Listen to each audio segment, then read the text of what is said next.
Aku selalu ingat ibuku ketika melihat orang lain bisa begitu dekat dan hangat dengan ibunya. Ada rasa sirik, ada rasa ingin seperti mereka.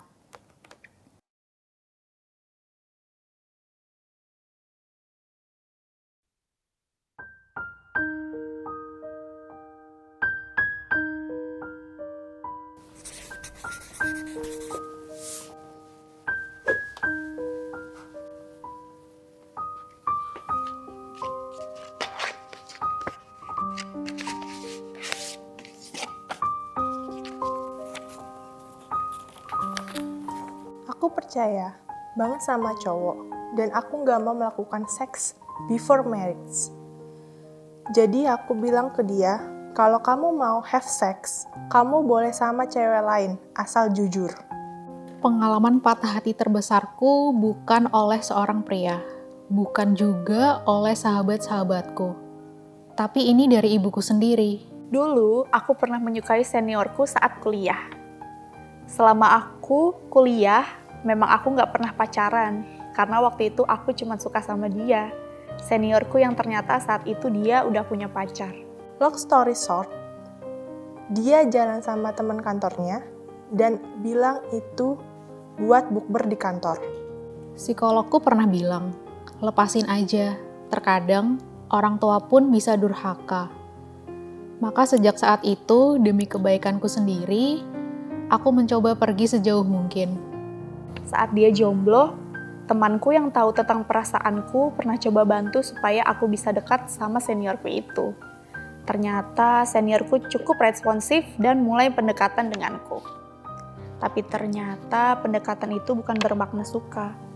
Mungkin dia cuma gak mau aku kecewa. Dia post di pet menu untuk 2 orang. Tapi pas aku tanya, katanya itu karena yang satu belum datang. Nah, karena posisinya aku lagi bukber juga, dan aku nggak mau merusak mood aku sendiri, aku pura-pura percaya aja saat itu. Aku selalu ingat ibuku ketika melihat orang lain bisa begitu dekat dan hangat dengan ibunya. Ada rasa sirik, ada rasa ingin seperti mereka. Pernah suatu saat dia menelponku dan kami mengobrol hampir 4 jam di tengah malam. Tapi sepanjang obrolan, dia cuma cerita tentang kisah cintanya dengan gadis lain. Seolah memberi jawaban bahwa dia enggak menaruh perasaan padaku. Tapi hubungan ibu dan anak ini beda dari yang lain. Suatu hari, akhirnya ada momen di mana hubungan ini semakin membaik. Mengingat umurku semakin dewasa dan umurnya semakin menua. Mau sampai kapan hubungan dingin ini terjalin? Pikirku dulu. Aku tetap menemaninya ngobrol meski rasanya sakit dan sedih. Bahkan setelah kejadian itu, aku tetap berkomunikasi dengannya dan aku tetap menyukainya. Sampai pas abis sahur paginya, aku tanya lagi, dan jawabannya dia nggak konsisten. Katanya mereka bertiga, tapi pesan makanannya untuk 4 orang. Notes di awal dia bilang untuk 2 orang. Semua ekspektasi dan cita-cita telah dibangun demi memperbaiki hubungan ibu anak yang dingin ini. Tapi semuanya runtuh ketika ibuku memilih menikah lagi. Aku cukup waras untuk tidak mendukung hubungan itu karena banyak sekali kejanggalan dalam hubungan singkat mereka. Saat dia wisuda, aku juga datang dan memberikan bunga sebagai hadiah. Sampai saat kami sama-sama selesai kuliah, aku masih menunggunya berharap kami berjodoh. Karena kami sempat dekat lagi saat itu. Aku lelah. Aku lelah melihat ibuku terluka dan aku lelah untuk dilukai. Aku pun mengancam jika sampai mereka meneruskan hubungan ini, lebih baik aku yang pergi. Dan begitulah ibuku membiarkanku pergi dengan sebuah undangan virtual pernikahan mereka. Tapi sayang, dia menikah dengan orang lain tanpa memberitahuku. Bahkan dia memblokir nomorku. Saat aku tahu berita itu dari temanku, aku syok, sedih, patah hati untuk kesekian kali, dan hanya bisa menangis. Dari situ aku kecewa banget sama dia. Karena sebelumnya, dia pernah panggil-panggil sayang ke sahabat ceweknya. Pas ketahuan, dia janji gak mau ngulangin lagi. Ternyata malah makin parah. Sebelumnya, Aku tidak pernah menentangnya menikah dengan siapapun, bahkan pacaran dengan siapapun. Tapi pernikahan janggal ini sangat menyakitkan banyak pihak.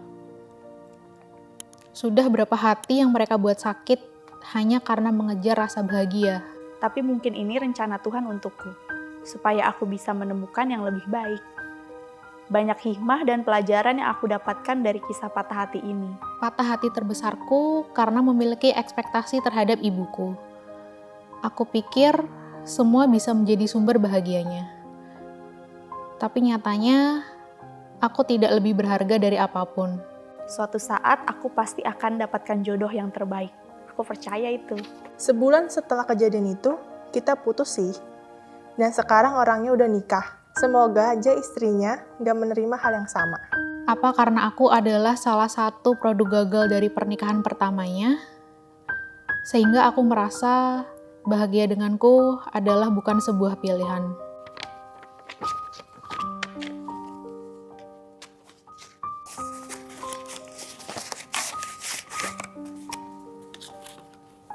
Menurut aku sih, kepercayaan kamu yang terakhir nih, kamu percaya banget kalau bakalan dapet jodoh yang nantinya dikirimkan Tuhan untuk jodoh kamu, itu benar banget sih. Untuk kamu yang barusan nulis surat tadi, aku cuma mau ngucapin bahwa kamu bukan produk gagal dari siapapun. Kamu adalah individu yang berhak bahagia, kamu adalah individu yang berhak memiliki kehidupanmu sendiri. Anggap aja itu cerita masa lalu saat kuliah ya kan. Nggak masalah lah, namanya kuliah kan nikmatin aja, terus suka sama orang, terus ternyata orangnya menghilang, ghosting gitu. Ya udah sekarang kan kalau menurut aku ya udah kamu tunggu aja tadi kepercayaan kamu yang dari Tuhan. Kalau misalnya dikasih jodoh yang jauh lebih baik, aku yakin pasti jauh lebih baik lagi daripada cowok itu dan bisa lebih bahagia lagi dibanding kamu waktu menikmati masa-masa kuliah kamu sama dia. Dan sekali lagi aku mau nekanin, kamu itu berharga.